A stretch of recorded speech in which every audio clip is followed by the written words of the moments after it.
জন্মদিন মানে একটু স্পেশাল ব্যাপার। জানি বয়সটা বাড়ছে, কিন্তু কি আর করা যাবে, আনন্দে কিন্তু কমতি নেই। আর জন্মদিন মানেই সব থেকে স্পেশাল যেটা হচ্ছে মায়ের হাতের বিভিন্ন রকমের সুস্বাদু রান্না। তেমনি বাপিও কিন্তু গুছিয়ে বাজার দোকানগুলো করে নিয়ে আসে।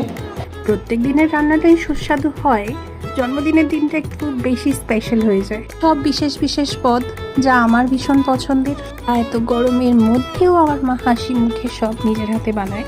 আর জন্মদিন মানেই মায়ের হাতের বানানো সেই টেস্টি টেস্টি পায়েস, ওটা প্রত্যেকবারেই একই রকম সুন্দর খেতে হয়।